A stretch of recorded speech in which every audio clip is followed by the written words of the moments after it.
कार्यकाल रहा है मुख्यमंत्री, जो एक आपने राजनीति शुरू की है उन राज्यों में जो कि माना जाता था कि कास्ट और कम्युनल पॉलिटिक्स के गिरफ्त में रहे हैं बहुत दिनों तक, उससे निकाल के आपने एक डेवलपमेंट का मॉडल पेश किया और जिसके चलते आज आप पूरे देश में कहा जा रहा है कि मध्य प्रदेश एक अलग दिशा में बढ़ चुका है। क्या वजह है कि जो शिवराज सिंह के डेवलपमेंट का डंका है, जिसको कि भारत सरकार भी मान रही है, भारत सरकार की तमाम एजेंसियां मान रही हैं, लेकिन आपकी पार्टी उस डेवलपमेंट के जो मॉडल है उसको राष्ट्रीय स्तर पर आपकी पार्टी प्रोजेक्ट करने में क्यों संकोच कर रही है? मुझे तो नहीं लगता कि संकोच कर रही है, क्योंकि हमारे वरिष्ठ नेतागण माननीय आडवाणी जी हों, राष्ट्रीय अध्यक्ष जी हों, या सुषमा जी, अरुण जी हों, डॉक्टर जोशी जी हों, वेंकैया जी हों या अनंत जी हों, समय समय पर भारतीय जनता पार्टी की मध्य प्रदेश की सरकार ने जो बेहतर परफॉर्म किया है, जो हमने अच्छा काम किया है, उसके बारे में वो भी चर्चा करते हैं। इतना जरूर है कि मैं अपने आप को भी थोड़ा दोषी मानता हूं। मैं लो प्रोफाइल में काम करने वाला रहा हूं और इसलिए 11वीं पंचवर्षीय योजना में हमारी जो 5 साल की एवरेज ग्रोथ है वो 10.20% थी। इसकी जितनी चर्चा देश में होनी चाहिए थी उतनी चर्चा नहीं हुई। प्रति व्यक्ति आय जो हमारी केवल 12,000 रुपये थी वार्षिक, अब वो बढ़ के 47,000 रुपये हो गई है। इस साल हमारी जो ग्रोथ है उसमें हिंदुस्तान में नंबर 1 पे मध्य प्रदेश पहुंच गया है। एग्रीकल्चर ग्रोथ जो मध्य प्रदेश की है वो पिछले साल 18.91% रही और इस साल ओले और पाले के नुकसान के बावजूद भी उस 18.91% पे मुझे पूरा विश्वास है कि 15-16% हम और ऊपर जाएंगे। लेकिन इसकी चर्चा, ये बात सही अब होना शुरू हुई है, लेकिन जहां तक मेरी पार्टी का सवाल है, सारा राष्ट्रीय नेतृत्व मुझे स्नेह करता है, लाड़ करता है, प्यार करता है और उपलब्धियों की चर्चा भी करता है। इस समय देश की जनता के सामने डेवलपमेंट्स के 3 मॉडल्स हैं। पहला मॉडल है मनमोहन सिंह के जो डेवलपमेंट की उनकी जो अपना विजन है, फिलॉसफी है। दूसरा मॉडल आपका है और तीसरा आपकी ही पार्टी की सरकार है गुजरात में, उसका डेवलपमेंट का मॉडल है। इन तीनों मॉडल में अगर राष्ट्रीय स्तर पर इसको एक प्रयोगशाला के तौर पर माना जाए और इम्प्लीमेंट किया जाए, कौन सा मॉडल देश के हित में ज्यादा आपकी नजर में रहेगा? एक तो मैं ये निवेदन करना चाहूंगा कि हमारा देश बहुत बड़ा है, अलग अलग राज्यों की परिस्थितियां अलग है, आवश्यकताएं अलग है और प्राथमिकताएं अलग है। जहां तक गुजरात का सवाल है, गुजरात की प्राथमिकता और आवश्यकता अलग है। गुजरात ऐतिहासिक रूप से विकसित राज्य रहा है, जिसको मोदी जी ने विकास की चरम सीमा पर पहुंचा दिया है। इसमें कोई दो मत नहीं, सारा देश इसको मानता है और हम भी उनका बहुत सम्मान करते हैं। जहां तक प्रधानमंत्री जी की बात आप कर रहे हैं, माननीय मनमोहन सिंह जी की, तो वो मॉडल तो घौंच पहुंच हो गया है, वो कोई मॉडल बचे ही नहीं कि किस दिशा में। लेकिन मध्य प्रदेश की जहां तक सवाल है, मध्य प्रदेश की अपनी प्राथमिकताएं हैं, अपनी आवश्यकताएं हैं, अपनी जरूरतें हैं, उसके हिसाब से हमने अपना मॉडल बनाया। देखिए, मैं मानता हूं कि जो एकात्म मानव दर्शन का मूल है वो कुल मिला के हमारी विकास की राह का मार्गदर्शक है। जब मैंने मध्य प्रदेश के विकास की बात सोची तो मेरे दिमाग में सीधी 7 बात आई।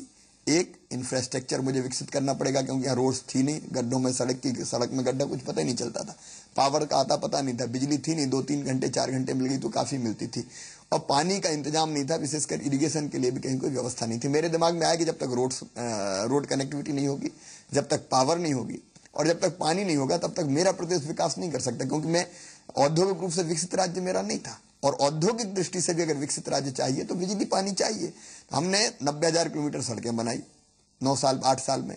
हमने सिंचाई की जो क्षमता अंग्रेज, राजा, नवाब और कांग्रेस ये सब मिला के इनने स्थापित की थी केवल 7.5 लाख हेक्टेयर में, हमने उसको बढ़ा के कर दिया इस साल 24 लाख हेक्टेयर में, अगले साल 27 लाख हेक्टेयर में हो जाएगी। जब एकदम हमारी सिंचाई की क्षमता बढ़ी तो उत्पादन बम्पर हुआ, क्योंकि किसान को और कुछ ना दो, पानी दे दो तो अपने आप आधा काम वो अपने आप कर लेगा। और बिजली के मामले में मैं गर्व के साथ कह सकता हूं, जब मैं 4 साल पहले कहता था तो कोई भरोसा नहीं करता था कि मध्य प्रदेश के सभी 53,000 गाँव को, 53,000 विलेजेस को हम 24/7 पावर दे देंगे। लेकिन आज मैं प्रसन्नता के साथ ये कह रहा हूं कि मई के अंत तक हर गांव में 24 घंटे बिजली हो जाएगी। तेजी से काम हो रहा है, 9 जिले हमारे 24 घंटे हो चुके हैं।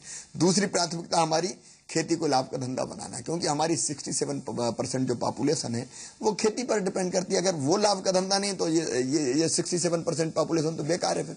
इसलिए हमने 0% ब्याज पे कर्जा दिया, इसलिए हमने गेहूं पर बोनस देने का काम किया, धान पर बोनस देने का काम किया। किसान की जेब में ज्यादा पैसा जाए हमारा लक्ष्य रहा। ज्यादा पैसा लाने का भी, पहुंचाने का भी लाभ हमें मिला, अर्थव्यवस्था को मिला, क्योंकि एक तो किसान समृद्ध हुआ, समृद्ध हुआ तो वो बाजार में गया, उसने सामान खरीदा, टीवी खरीदी, फ्रिज खरीदा, मोटरसाइकिल खरीदी, और ये सब चीज बिकी बाजार से, तो उसका टैक्स, उसका रेवेन्यू मध्य प्रदेश सरकार के खजाने में आया। हमने 16-17 हजार करोड़ से शुरू किया था, आज 1,02,000 करोड़ का बजट मध्य प्रदेश का अपना है, और हमारे करों के हिस्से में हमने लगातार बढ़ोतरी करने की बात की। लेकिन फिर मुझे लगा कि बिना उद्योगों के लाए हम जनसंख्या के बड़े बोझ को अब खेती पर नहीं डाल सकते, इसलिए वहां से निकाल के हमको उद्योगों की तरफ जाना पड़ेगा। और उद्योगों में भी बड़े उद्योगों के लिए हमने प्रयास किया, वो तेजी से आ रहे हैं। लेकिन अब मेरा सपना है, जिसको मैं साकार कर रहा हूं, लघु और कुटीर उद्योगों का जाल मध्य प्रदेश के हर गांव में मुझे फैलाना है। 24 घंटे बिजली है। एक बहुत मजेदार बात आपने कही है, एकात्म मानववाद की। जहां तक हम लोग पढ़े हैं, मुझे लगता है पंडित दीनदयाल उपाध्याय जी के इंटीग्रेटेड ह्यूमनिज्म की बात कर रहे हैं। उस इंटीग्रेटेड ह्यूमनिज्म की जो थ्योरी है, उसको आपकी पार्टी उतना एग्रेसिवली क्यों नहीं परसू कर रही है जितना कि आपने अपने राज्य में किया? हम तो उसी के हिसाब से काम कर रहे हैं। देखिए, पंडित दीनदयाल उपाध्याय जी का एकात्म मानव दर्शन कहता है, मनुष्य केवल शरीर नहीं है, शरीर तो है, शरीर के साथ साथ मन भी है, बुद्धि भी है, आत्मा भी है। इसलिए मनुष्य को पूरी तरह अगर सुखी करना है तो शरीर, मन, बुद्धि और आत्मा, इन चारों का सुख वो प्राप्त कर सके, ऐसे राज्य और समाज जीवन की हमको रचना करना है। पहली चीज शरीर का सुख, मतलब रोटी, कपड़ा, मकान, पढ़ाई लिखाई और दवाई का इंतजाम, ये पहला सुख है। और इसलिए रोटी, कपड़ा, मकान की जरूरत इसलिए हमने किसानों के लिए भी किया, और अपने जो गरीब आदमी, क्योंकि एक बात और कही गई एकात्म मानव दर्शन में भी, भारतीय सोच में भी, जिसको महात्मा गांधी भी मानते थे, जिसमें जितनी सामर्थ्य उतना वो कमाए, और जिसकी जितनी जरूरत है उसको उतना दिया जाए। इसलिए मैं कतई ये नहीं मानता कि जीडीपी ग्रोथ अगर हमारी 11-12% या एग्रीकल्चर ग्रोथ हमारी 19% हो गई है तो हम फूल के कुप्पा हो जाए और क्या कि नहीं हम बहुत आगे आ गए। अरे जब तक विकास का प्रकाश गरीब आदमी तक नहीं पहुंचेगा, धन्नू, मन्ना, कल्लू, पन्ना, जुम्मन तक नहीं पहुंचेगा, तब तक वो विकास बेमानी है। और इसलिए हमने अपने मजदूरों के लिए ऐसी योजना बनाई कि उनके बच्चों को निःशुल्क पढ़ाई की व्यवस्था, स्कॉलरशिप पहली क्लास से, बीमार हो जाए तो इलाज की व्यवस्था, सस्ता गेहूं, राशन खाने देना ताकि ढंग से पेट भर जाए, अगर कोई आपदा आ जाए, दुर्घटना हो जाए, प्राकृतिक आपदा हो जाए तो उसके साथ सामाजिक सुरक्षा खड़ी हो जाए।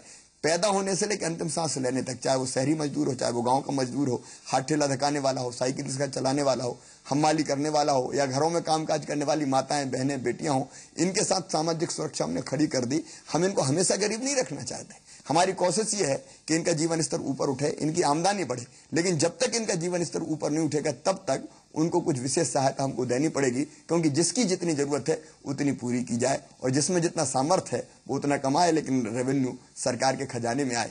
यही एकात्म मानव दर्शन है, यही गांधीवादी समाजवाद भी है, और यही बात भी डॉक्टर राम मनोहर लोहिया कहते थे। लेकिन केवल इतनी पर्याप्त नहीं है, इसके अलावा मन का सुख भी चाहिए, बुद्धि का सुख भी चाहिए, और आत्मा का सुख भी चाहिए। इसलिए शिक्षा की व्यवस्था, संस्कृति और कला को बढ़ावा देना, खेलों को बढ़ावा देना, खोज जैसी जो प्रवृत्ति है उसको बढ़ावा देने का काम करना, और उसके साथ साथ जो आत्मा का सुख है उसके लिए मुख्यमंत्री तीर्थ दर्शन जैसी योजना वो उसी से उद्भूत हुई। तो लोग कहते हैं रोटी तो ठीक है, लेकिन मध्य प्रदेश में अगर पूछे किसी को लगता है कि अगर एक बार बद्रीनाथ धाम के दर्शन कर लूं, मरने के पहले जगन्नाथपुरी चला जाऊं, ये एक बड़ी इच्छा उनके अंदर होती है। तो हमने मुख्यमंत्री तीर्थ दर्शन जैसी योजना बना के इसको भी साकार करने का काम किया। और फिर महिला और पुरुष में कोई भेद ना हो, महिला सशक्तिकरण ढंग से हो, इसके लिए लाडली लक्ष्मी से योजना से लगा के, गांव की बेटी योजना से लगा के, मुख्यमंत्री कन्यादान और निकाह योजना से लगा के, 50% रिजर्वेशन स्थानीय निकायों के चुनाव में देने से लेकर, और आर्थिक सशक्तिकरण तक एक नहीं अनेकों प्रयास किए। तो जो सर्वांगीण विकास है, जो सबका भला करे, जो सबका विकास करे, सब सुखी हो, सब निरोग हो, सबका मंगल हो, सबका कल्याण हो, ये जो लाइन है विकास की, ये भारत की सोच है, ये एकात्म मानव दर्शन की सोच है, ये पंडित दीनदयाल उपाध्याय जी की और स्वामी विवेकानंद जी की सोच है। उसी पर भारतीय जनता पार्टी आगे बढ़ रही। अब इसको हम लोग थोड़ा और आगे बढ़ाते हैं अपनी बात को। आपने चर्चा की कि हम अब चाहते हैं कि औद्योगिक विकास भी हो, औद्योगिकरण भी हो आपके राज्य में। आपके जो राजनीतिक विरोधी हैं वो आरोप लगाते हैं कि विकास के साथ भ्रष्टाचार भी बढ़ रहा है। तो क्या विकास और भ्रष्टाचार सिनोनिम है, पर्यायवाची है? बिल्कुल नहीं है। भ्रष्टाचार एक प्रवृत्ति है जिसको अगर रोकना है तो केवल भाषण से नहीं रुक सकती, आपको सिस्टम में परिवर्तन करना पड़ेगा। जहां तक मध्य प्रदेश का सवाल है, मैं गर्व के साथ कह सकता हूं, मध्य प्रदेश में सारे जो हमारे वर्क्स डिपार्टमेंट्स हैं उनमें 2 लाख रुपए तक के जो टेंडर हैं सब ई टेंडरिंग के माध्यम से होते हैं। मैनुअल कोई नहीं होता, कोई बाहुबली नहीं, कोई दादागिरी नहीं, सीधे सीधे ई टेंडरिंग के माध्यम से ग्लोबल टेंडर आते हैं हमारे यहाँ। और मैं कह रहा हूँ मध्य प्रदेश एकमात्र ऐसा राज्य है कि जहाँ पहले कभी इरिगेशन के जो टेंडर काफी ऊंचे दामों पे आया करते थे, अब वो विलो आ रहे हैं काफी, इसलिए कभी यहाँ कहीं लेने देने का मामला बचा नहीं है। न केवल इतना किया बल्कि हमने जो छोटी छोटी सेवाएं हैं लोगों को देने के लिए लोक सेवा प्रदाय गारंटी अधिनियम बनाया, public service delivery guarantee act, जिसका बाकी राज्यों ने बाद में अनुसरण करने का काम किया। हमारी कई योजनाएं लाडली लक्ष्मी जैसी जिनका बाकी राज्यों ने अनुसरण भी किया है, इसलिए कि छोटे छोटे काम में किसी को लेना देना ना पड़े, निश्चित समय सीमा में काम करके अधिकारी को देना पड़ेगा। अगर नहीं देगा तो उस पर जुर्माना होगा और वो जुर्माना उसकी सैलरी से काटा जाएगा और हर्जाने के रूप में जिसका काम देर से हुआ उसको दिया जाएगा। क्योंकि लोग कई बार पैसा इसलिए भी दे देते हैं कि उनको भरोसा नहीं होता कि काम मेरा होगा, कई चक्कर लगाऊंगा, परेशान हो जाऊंगा, तो आज ही ले दो और खत्म करो। हमने ये भी किया।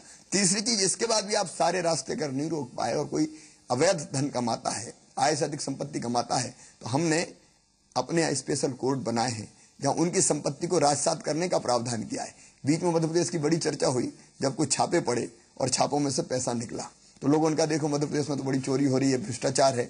मेरा बड़ी विनम्रता के साथ ये कहना है कि मध्य प्रदेश में हमने लोकायुक्त को इतना सक्षम और सशक्त बनाया है, हमने अपने ईओडब्ल्यू को इतना सक्षम और सशक्त बनाया है कि प्रथम दृष्टया अगर वो ये पाते हैं कि कहीं आय से अधिक संपत्ति है तो वो छापा मारते हैं। सरकार ने यह अधिकार दिया है, ईओडब्ल्यू को हमने यह अधिकार दिया है। छापा मारते हैं तो धन बरामद होता है, उसको हम राजसात करते हैं। अब कहीं और मध्य प्रदेश के अलावा छापे मारे जा रहे हैं क्या? एकमात्र प्रदेश है मध्य प्रदेश। मुझे बिल्कुल संकोच नहीं है, हुआ है बरामद, कुछ लोग भ्रष्ट निकले तो हमने उनका पैसा निकाला है, हमने भ्रष्टाचार को दबाया नहीं। लेकिन दिल्ली में मार दो छापा, अगर ना निकले तो बताइएगा, आप मुंबई में मार दो, दूसरे राज्य में मार दो। तो हम तो उस भ्रष्टाचार को पकड़ने का भी काम कर रहे हैं और इसलिए करप्शन, ये बात सही है कि एक प्रवृत्ति जैसा है। कुछ लोग बहुत अच्छे हैं जो नहीं करते, लेकिन कुछ लोग ऐसे हैं जो पैसा देकर फिसलते हैं। इसलिए आपको उसको रोकना है तो व्यवस्थाएं भी परिवर्तित करनी पड़ेगी और माइंड सेट भी बदलना पड़ेगा। एक छोटा सा ब्रेक लेते हैं और ब्रेक से वापस आने के बाद भ्रष्टाचार के सवाल को और आगे बढ़ाएंगे। और मध्य प्रदेश में दो और अहम मुद्दे हैं जिसके बारे में शिवराज सिंह जी की राय जानने की कोशिश करेंगे।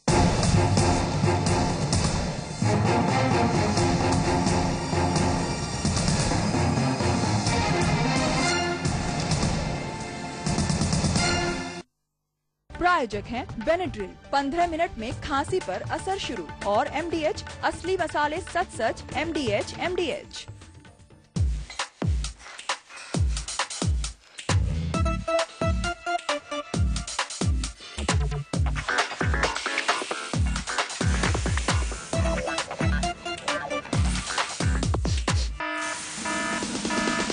Genex, vests and briefs, style and us. MDH की दुनिया में आपका स्वागत है। बादशाह, तुसी ते मसाले दे शहंशाह। आपकी मेहरबानी से। MDH, the real spice of India.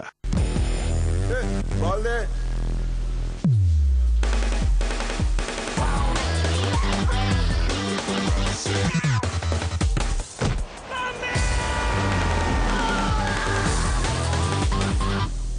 Khelo full on. On Premium Inners, keep it on. असली मर्द है तो इसे गिरा के दिखा।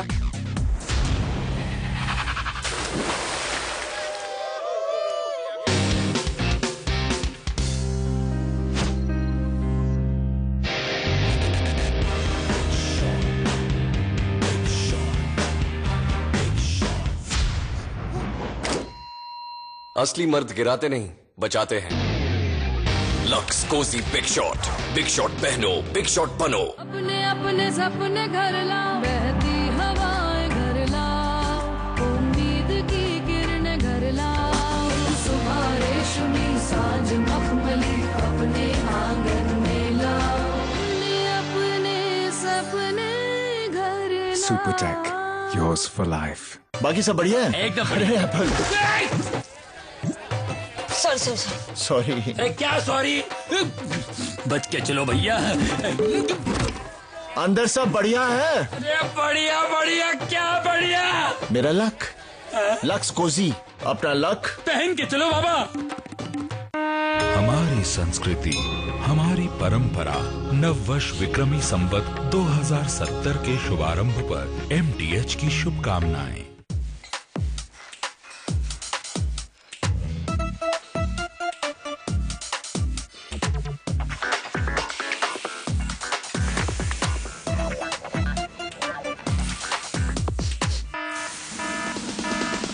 Genex, vests and briefs, style and us.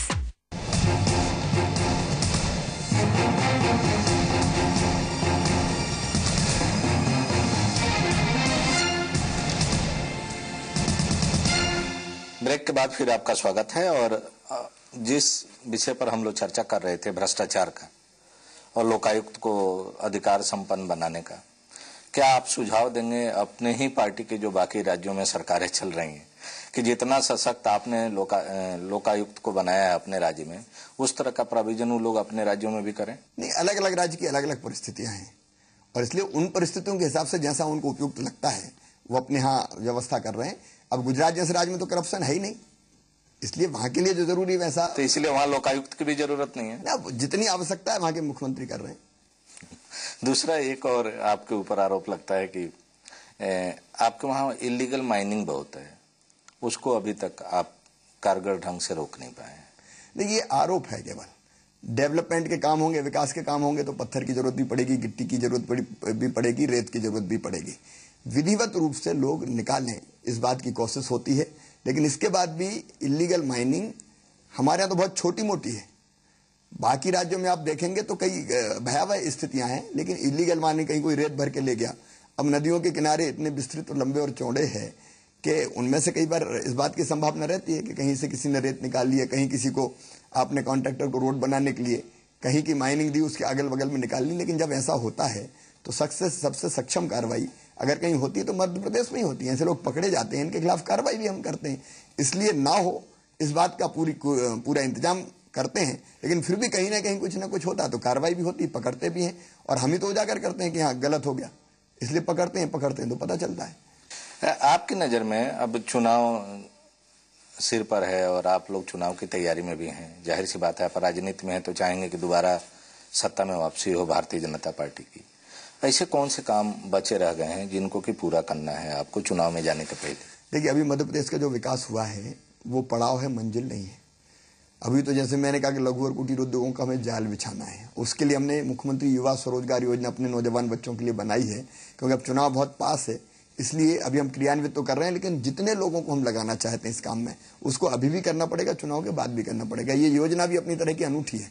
25 lakh रुपए तक का लोन हम हमारे बच्चों को देंगे, उसकी गारंटी सरकार देगी। बैंकों से हमने कहा कि आप लोन दो, गारंटी हम देंगे। बैंक लोन देने में संकोच इसलिए करते हैं युवा बच्चों को कि क्या पता ये रिकवरी होगी कि नहीं होगी। अब सरकार की गारंटी तो उनकी चिंता खत्म कि रिकवरी होनी है, सरकार अगर ये नहीं देंगे तो सरकार देगी। उनको हम ट्रेंड भी कर रहे हैं, स्किल्ड भी कर रहे हैं, काउंसलिंग भी कर रहे हैं, और हम कह रहे हैं गांव-गांव में लघु कुटीर उद्योग लगाओ, तो छोटे छोटे उद्योग लगाओ, इनका जाल फैलना चाहिए, इसी से ज्यादा रोजगार भी मिलेगा, इसी से गाँव भी समृद्ध होगा। 5% तक 5 साल तक 5% ब्याज सब्सिडी भी हम उन नौजवानों को देने का काम करेंगे। और दिल में मेरे बिल्कुल ये सपना और इच्छा है कि गांव में, एक गांव में 2-2, 4-4, 5-5 छोटे छोटे उद्योग शुरू हो जाएं, हमने गांव के लोगों को रोजगार मिलेगा और पूरी अर्थव्यवस्था, बिजली है 24 घंटे, तो पूरी अर्थव्यवस्था हमारी गतिमान हो जाएगी।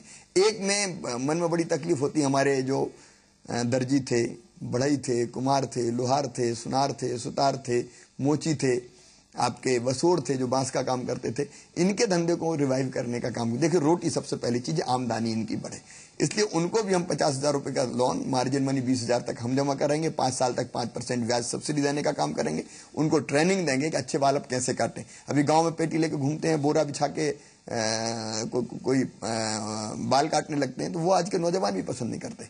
तो उनको मिनिमम जो आवश्यकता है कुर्सी की, बाकी उपकरणों की, वो करने के लिए हम 50,000 तक का लोन, जिसमें 20,000 तक की सब्सिडी हम देंगे और 5 साल तक 5% ब्याज की सब्सिडी भी देंगे। तो ऐसे सब कारीगरों को ट्रेंड करके इनको भी 53,000 गांव में हमें खड़ा करने का काम करना है। इरिगेशन का जो इलाका वो तेजी से भी बढ़ रहा है, लेकिन 94 लाख हेक्टर जो हमारे यहाँ जमीन है, अभी उसमें से 24 लाख सिंचित है।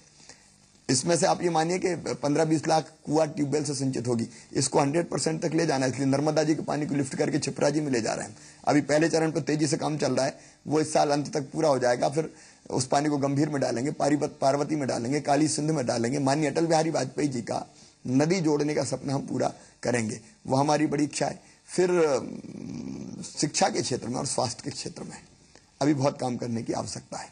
डॉक्टर्स की कमी है, इसलिए हमने इस बार मेडिकल कॉलेज सरकारी स्तर पर खोलने का और फैसला किया है, ताकि सामान्य परिवारों के बच्चे पढ़ें और डॉक्टर बनकर निकले। डॉक्टरों की हमें जरूरत भी है, लेकिन उसके साथ साथ IMR, MMR और माल न्यूट्रिशन, ये 3 मुद्दे और है जिस पर मैं बहुत गंभीर हूं, जिस पर अभी भी हम काम कर रहे हैं और तेजी से हमको काम करना पड़ेगा। महिला सशक्तिकरण का काम काफी हुआ, लेकिन वो निरंतर चलने वाली प्रक्रिया है, वो हम कभी बीच में रोक नहीं सकते। मैं समझता हूं कि ये सब चीजें होंगी तो प्रदेश और तेजी से आगे बढ़ेगा। टूरिज्म को भी हम काफी प्रमोट कर रहे हैं।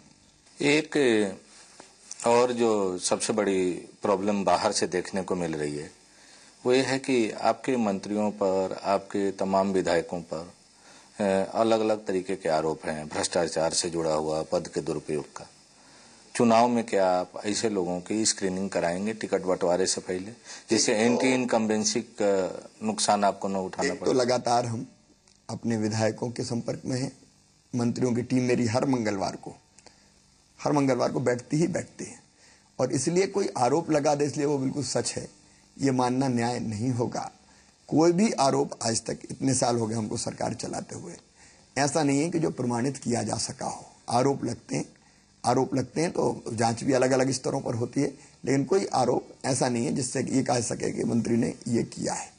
जहां मैंने कहा जो चीजें मिलती है उसमें हम कार्रवाई करते हैं। फिर भी जहां तक चुनाव का सवाल है, काम करते करते कई बार नाराजगी बढ़ती है लोगों की, और इसलिए पार्टी ये गंभीरता के साथ देखेगी कि एंटी इनकम्बेंसी इंडिविजुअल के खिलाफ भी ना हो। अगर एक सीमा से ज्यादा है तो जरूर पार्टी का अधिकार है, वो विचार करेगी, क्योंकि जनता का जो आशीर्वाद भारतीय जनता पार्टी को दिखाई दे रहा है वो केवल इस फैक्टर के कारण ना रह जाए, तो उस पर जरूर ध्यान देंगे। एक थोड़ा सा पॉलिटिकल सवाल भी है कि आपके दो परम मित्र और काफी करीबी जिनसे आपके रिश्ते हैं, उमा जी और प्रभात झा जी। उमा जी जब उत्तर प्रदेश में कोई मीटिंग करती हैं तो मंदाकिनी के शुद्धिकरण और सफाई की बात करती हैं। जब आपके साथ वो मंच शेयर करती हैं तो आपकी तारीफ करती हैं और कहती हैं कि मध्य प्रदेश में जो डेवलपमेंट हुआ वो गुजरात से भी ज्यादा हुआ है। तो ये जो अगर कहें कि एक जो कंसिस्टेंसी नहीं है आपके ही राज्य के नेताओं में, आपके सहयोगियों में, आपको नहीं लगता है कि इसके वजह से आपको परेशानी होती है? नहीं, परेशानी नहीं। और जो एक ब्रांड मार्केटिंग होनी चाहिए उसको करने में दिक्कत आती है? देखिए, मार्केटिंग की का तो इसलिए सवाल नहीं कि आप जनता के लिए काम करोगे तो जनता ही मार्केटिंग करती है। बाहर से अगर आप चमका चंपू के पहुंच के साफ करके पेश कर दो कि बहुत अच्छे, अब जो लोग रोज मुझे देख रहे हैं, लोग मुझे जान रहे हैं, उनमें मार्केटिंग करने की जरूरत थोड़ी। मध्य प्रदेश के बारे में जानना है तो मध्य प्रदेश के बाहर लोग जाने, जिनको योजनाओं का लाभ मिल रहा है, जिनके लिए सरकार काम कर रही है, वो तो जानते हैं। नहीं, हम पैन इंडिया बात कर रहे हैं, मध्य प्रदेश की बात नहीं कर रहे। लेकिन जहां तक उमा जी का सवाल है, वो मेरी बहुत स्नेही और लाडली बहन है, मैं हृदय से मानता हूं। और आपने देखा होगा, एक शब्द मैंने कभी अपनी लाइफ में पूरी में उमा जी के खिलाफ एक शब्द मैंने कभी नहीं कहा। मैं उनका सम्मान करता हूं, वो मुझे स्नेह करती है। बीच में कुछ राजनीतिक परिस्थितियां थी जिसके कारण कई बार ऐसी स्थितियां बनती कि लोगों को लगता है कि जैसे एक दूसरे के कहीं विरोधी हो गए क्या। हम लोग विरोधी नहीं, सहयोगी हैं। और निश्चित तौर पर उमा जी का जो यहाँ पे सक्रियता बढ़ेगी तो लाभ मिलेगा भारतीय जनता पार्टी को। प्रभात जी भी मेरे परम मित्र हैं और प्रभात जी ये जानते हैं कि मैं उनको कितना स्नेह करता हूं। अब एक बार अलग अलग व्यक्तियों का थोड़ा स्वभाव अलग रहता है, तो कई बार एक आध शब्द मुंह से निकल गया तो उसका कई अर्थ खोजे जाते हैं कि ये क्यों कहा, ये क्यों कहा। हर एक का अपना स्वभाव रहता है, लेकिन पूरी गंभीरता के साथ नरेंद्र सिंह तोमर जी के नेतृत्व में, जो हमारे प्रदेश के अध्यक्ष हैं पार्टी के, हम सब लोग काम करेंगे और भारतीय जनता पार्टी की सरकार सबके सहयोग से तीसरी बार बनेगी। शिवराज जी, हम आपसे राष्ट्रीय स्तर पर जानना चाहते हैं कि जो लोकसभा का चुनाव होने जा रहा है देश में, आप अपने पार्टी के जो बड़े नेता हैं उनको या राष्ट्रीय परिषद वगैरह में किस तरह का सुझाव देना चाहेंगे कि पार्टी किन मुद्दों को लेकर देश की जनता के सामने जाए? मेरा विनम्र निवेदन है कि ये मुद्दे ऐसे हैं कि जिसकी चर्चा पार्टी फोरम में होनी चाहिए। आपकी क्या राय होगी किन मुद्दों को लेकर? मैं वही कह रहा हूँ कि मुद्दे तो देखिए, अगर वैसे देखा जाए तो आमतौर पर भारतीय जनता पार्टी उठा रही है। करप्शन एक मुद्दा है, जो कुछ हुआ है एक एक घटना बताने की जरूरत नहीं है। आपके कॉलगेट से लेके और बाकी जो आपका नेशनल गेम्स से लेके एक नहीं अनेकों ऐसे मुद्दे हैं जिसपे चर्चा करने में वक्त जाया होगा। दूसरा मुद्दा है बड़ा, वो महंगाई का मुद्दा है। तीसरा जो हमें उद्वेलित करता है और मन को तकलीफ देता है कि हमारे सैनिकों के सिर काट के ले जाएं और हमारा स्वाभिमान अंदर से न जागे। हम बहुत विनम्र देश हैं, हम सबका सम्मान करते हैं, लेकिन हम भीरू भी नहीं है ऐसे कि हमारे देश के सम्मान को कोई भी ठेस पहुंचाता रहे, भारत माता के भाल को कोई भी कलंकित और अपमानित करता रहे और हम चुपचाप बैठे रह जाएं। पूरे देश में एक प्रखर राष्ट्रवाद जगाने की जरूरत है। हम सारी दुनिया की भलाई के लिए काम करेंगे, सर्वे भवन्तु सुखिनः सर्वे सन्तु निरामया, लेकिन हम अपने देश को भी तो स्वाभिमान के साथ खड़ा रखेंगे। और फिर चुनाव का जो प्रमुख मुद्दा है, मैं मानता हूं कि विकास, विकास और विकास। तो देश का विकास जरूरी है इन मुद्दों के अलावा। कैसे तेज गति से हम विकास करें और वो विकास का प्रकाश आम आदमी तक मिले, और इसलिए समावेशी विकास की जो बात होती है वो विकास हो।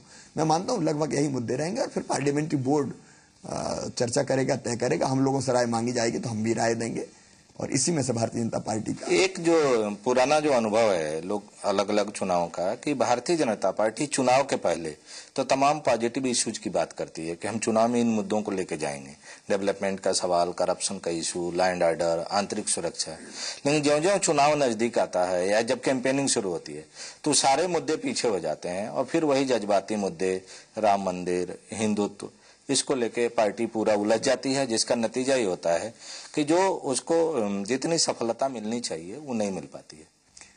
मैं ये मानता हूं कि राज्यों में जो चुनाव हुए हैं वहां विकास ही मुद्दा रहा है। भारतीय जनता पार्टी विकास के मुद्दे पर ही चुनाव लड़ेगी, लेकिन हिंदुत्व भी तो विकास ही है।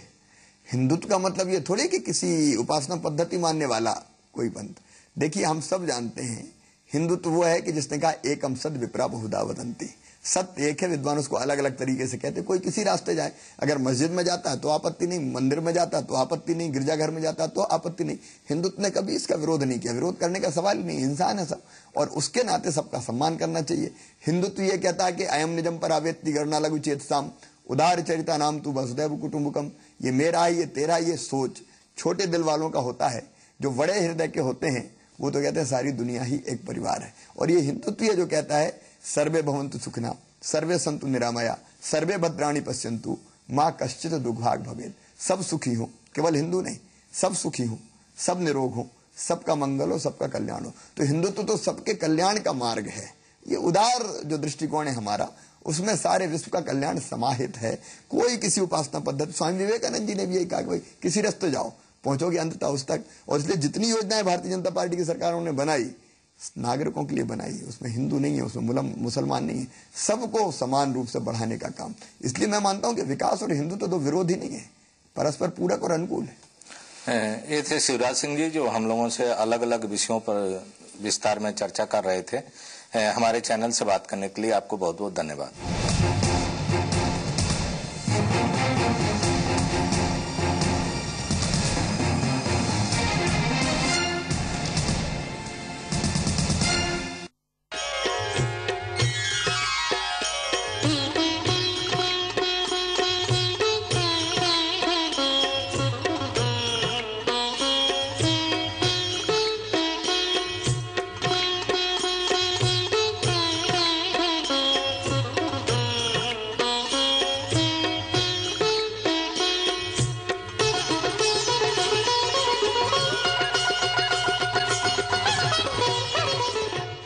प्रायोजक हैं MDH दंत मंजन, दांतों का डॉक्टर MDH, और सिंफनी, इंडिया का कूलर, इंडिया को रखे कूलर। कुछ सवाल हैरान करते हैं,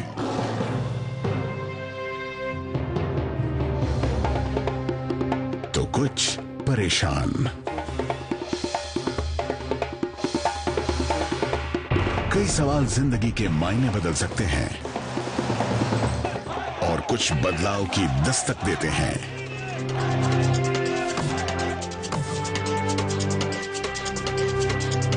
देखिए बड़ा सवाल रोज रात 9 बजे सिर्फ जी न्यूज उत्तराखंड उत्तर प्रदेश पर।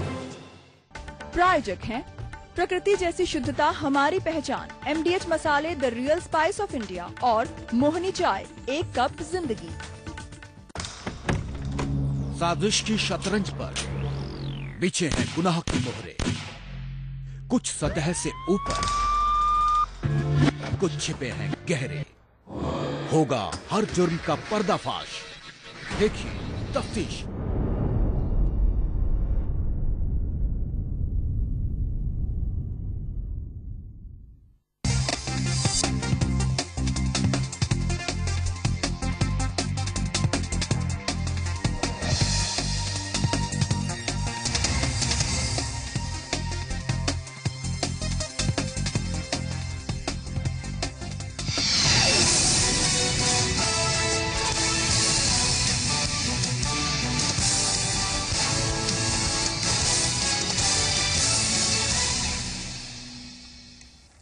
नमस्कार, न्यूज एट 8:30 में आप सभी का स्वागत है। मैं हूं निहारिका महेश्वरी।